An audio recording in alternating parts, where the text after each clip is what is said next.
दोस्तों नमस्कार, कैसे हैं आप? तो स्वागत है आपका एक बार फिर से आपके अपने यूट्यूब चैनल डिजिफ्लाई में।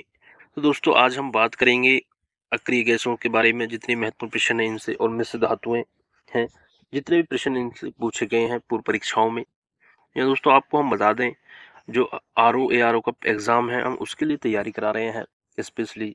और जो भी है आपके जिसमें जीएस पूछा जाता है, वनडे एग्ज़ाम जितने भी हैं आपके गवर्नमेंट, उन सभी में जीएस काफ़ी महत्वपूर्ण है। तो सभी के लिए वीडियो महत्वपूर्ण हो जाती है दोस्तों। तो देखिए पहले प्रश्न बढ़ते हैं बिना वक्त गवाए। कौन सा तत्व नोबेल गैस नहीं है?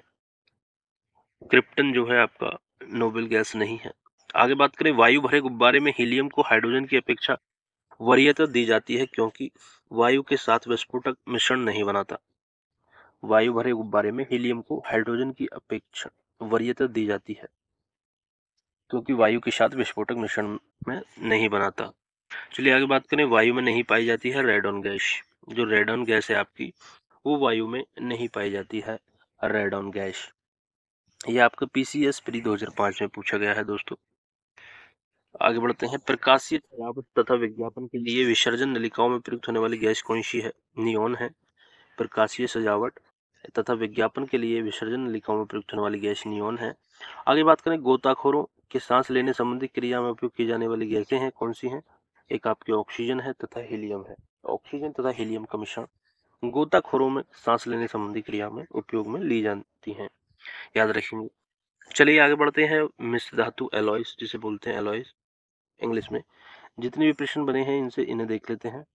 आयरन, क्रोमियम एवं निकेल मिश्र धातु है, स्टेनलेस स्टील की है। जो आपका आयरन हुआ, क्रोमियम हुआ एवं निकेल हुआ, ये जितनी मिश्र धातु हैं ये स्टेनलेस स्टील की है।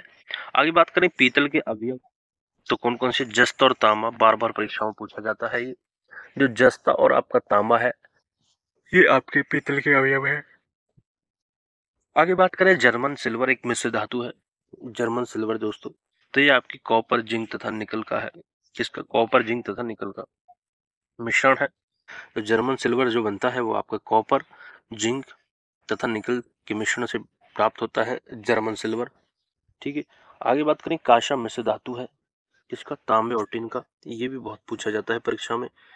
तो कांसे की बात करें तो तांबा और टिन हो गया, और बात करें पीतल तो जस्ता और तांबा।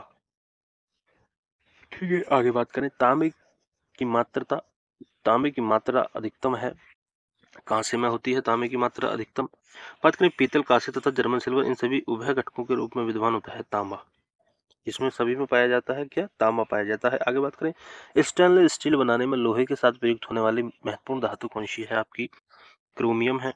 आगे बात करें, धब्बा रहित लोहा बनाने में लोहा के साथ प्रयुक्त होने वाली महत्वपूर्ण धातु, ये भी आपका क्रोमियम हो जाएगा। आगे बात करें, जर्मन सिल्वर में चांदी का प्रतिशत होता है 0% होता है। जर्मन सिल्वर में चांदी का जो प्रतिशत होता है 0% होता है। गन कॉटन है एक सेल्यूलोज नाइट्रेट है, वेरी वेरी इंपॉर्टेंट। जो गन कॉटन होता है वो सेल्यूलोज नाइट्रेट होता है। चलिए आगे बढ़ते हैं, सूची फर्स्ट को सूची सेकंड से मिलाना है। स्टेनलेस स्टील की यदि हम बात करें तो क्रोमियम, निकल तथा आयरन। जर्मन सिल्वर की बात करें तो कॉपर, जिंक, निकल। बात करें कांसे की तो कॉपर तथा टिन। और पीतल की यदि हम बात करें कॉपर तथा टिन का मिश्रण होता है दोस्तों। इन सभी को आप याद रखेंगे। मॉर्फिन की यदि बात करें तो एनालॉजेसिक से संबंधित है। सोडियम की बात करें तो केरोसिन तेल। और बोरिक अम्ल की बात करें तो एंटीसेप्टिक। और जर्मन सिल्वर क्या है? आपकी मिश्र धातु है दोस्तों। सोडियम को केरोसिन तेल में रखा जाता है, आप याद रखेंगे। पीतल मिश्र धातु है, तो फिर से वही प्रश्न, जस्ता और तांबे की है, याद रखेंगे। चलिए आगे बढ़ते हैं, अपमार्जक एवं उर्वरक, डिटर्जेंट एंड फर्टिलाइजर। वह उर्वरक जिसमें नत्रजन एमाइड के रूप में रहता है उसे क्या कहते हैं? यूरिया। वह उर्वरक जिसमें नत्रजन एमाइड के रूप में होता है यूरिया है। डीएपी, फास्फोरस, P2 O2 तथा नाइट्रोजन N पाई जाती है 18% तथा 46% P2O5। आगे बात करें, यूरिया में नाइट्रोजन पाया जाता है एमाइड के रूप में। यूरिया में जो नाइट्रोजन पाया जाता है वो आपका एमाइड के रूप में पाया जाता है। आगे बात करें, अमोनियम फास्फाइड का प्रयोग किया जाता है, ये आपका कीटनाशक के रूप में प्रयोग किया जाता है अमोनियम फास्फाइड का। आगे बात करें, यूरिया में नाइट्रोजन का प्रतिशत कितना है? लगभग 47% है। गेमक्सिन कहा जाता है बेंजीन हेक्साक्लोराइड को, बेंजीन हेक्साक्लोराइड को गैमोक्सिन कहा जाता है। चलिए आगे बात करें। सही सुमेलित कीजिए। हड्डियों में उपस्थित होता है कैल्शियम फास्फेट। सिरका में उपस्थित अम्ल होता है एसिटिक अम्ल। दूध का खट्टा होना लैक्टिक अम्ल। और फलों का पकना आपका एथिलीन के द्वारा फलों को पकाया जाता है, एथिलीन। आगे बात करें ईंधन एवं विस्फोटक पदार्थ से संबंधित जितने महत्वपूर्ण प्रश्न है। एलपीजी का मुख्य अवयव क्या है? ब्यूटेन है। एलपीजी का मुख्य अवयव है ब्यूटेन। डाइक्लोरो डाइफिनाइल ट्राइक्लोरोएथेन डीडीटी का पूरा नाम है यह एक क्या है? अजैव अपघटनीय प्रदूषक है। अजैव अपघटनीय प्रदूषक है डाइक्लोरो डाइफिनाइल। बार बार परीक्षाओं में दोस्तों इसका नाम पूछा जाता है, तो पूरा नाम आप याद रख लेंगे, डाइक्लोरो डाइफिनाइल ट्राइक्लोरोइथेन। आगे बात करें संपीड़ित प्राकृतिक गैस सीएनजी मुख्यतः बनी होती है मीथेन से। रेफ्रिजरेटर तथा एयर कंडीशनर इसमें एसी बोलते हैं में होता है, फ्रीऑन गैस होती है। आगे बात करें न्यूनतम पर्यावरणीय प्रदूषण उत्पन्न करता है हाइड्रोजन। ऊर्जा का व्यावसायिक स्रोत नहीं है, बायोगैस। आगे बात करें बाहरी वाहन में डीजल का उपयोग किया जाता है क्योंकि उच्च क्षमता और आर्थिक बचत होती है। गोबर गैस प्रणाली का आविष्कार सीबी देसाई ने किया था, सीबी देसाई ने। स्वचालित वाहनों में प्रदूषण नियंत्रण हेतु प्रयुक्त सीएनजी में मुख्यतः प्रतीत होता है CH4। आगे बात करें डीजल। डीजल इंजन में प्रयुक्त ईंधन है, डीजल की वाष्प और वायु, ये आप याद रखेंगे। गैसोहॉल एक मिश्रण है किसका? गैसोलीन और एथेनॉल का। जो गैसोहॉल होता है वो आपका गैसोलीन और एथेनॉल का मिश्रण होता है। आगे बात करें जीवाश्म ईंधन है प्राकृतिक गैस।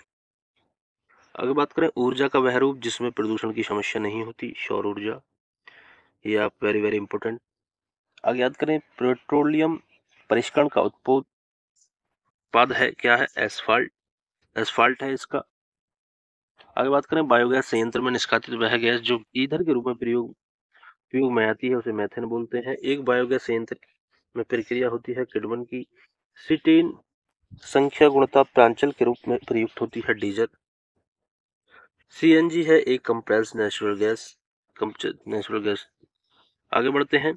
स्वच्छतम ईंधन है प्राकृतिक गैस। द्रव सोना क्या कहलाता है? पेट्रोलियम को ही द्रव सोना कहते हैं। आगे बात करें एक विस्फोटक पदार्थ नहीं है, नाइट्रोक्लोरोफॉर्म, ये विस्फोटक पदार्थ नहीं है। आगे बात करें कार के इंजन में नॉकिंग से बचने के लिए प्रयोग में लाया जाता है टेट्राएथिलाइड। हाइड्रोजन बम विकसित किया था एडवर्ड टेलर द्वारा। हाइड्रोजन बम जो था विकसित किया था किसने? एडवर्ड टेलर द्वारा। बारूद के मुख्य अवयव क्या है? पोटास है, गंधक है और कार्बन है। क्या है? पोटाश, गंधक और कार्बन। विस्फोटक जिसका नाम नोबेल तेल है टीएनजी है। क्या है? टीएनजी है जिसको नोबेल तेल कहते हैं। आगे बात करें मस्टर्ड गैस का उपयोग किया जाता है रासायनिक युद्ध में। जो मस्टर्ड गैस है आपकी उसका उपयोग क्या है? रासायनिक युद्ध में किया जाता है। विस्फोटक के उत्पादन में उपयोग किया जाता है ग्लिसरॉल का, ये भी आप याद रखेंगे। ग्लिसरॉल जो होती है विस्फोटक के उत्पादन में इसका उपयोग किया जाता है। आगे बात करें डीजल की गुणात्मक विशेषता मापी जाती है किससे? सिटेन संख्या से। किससे? सिटेन संख्या से डीजल की गुणवत्ता विशेषता मापी जाती है दोस्तों। गुणात्मक विशेषता जो नापी जाती है सिटेन संख्या से मापी जाती है दोस्तों। तो दोस्तों आज की वीडियो में इतना ही। वीडियो पसंद आई हो तो वीडियो को लाइक करें, शेयर करें अपने दोस्तों तक। मिलते हैं फिर ऐसी नई जानकारी के साथ अगले वीडियो में। तब तक के लिए जय हिंद, जय भारत।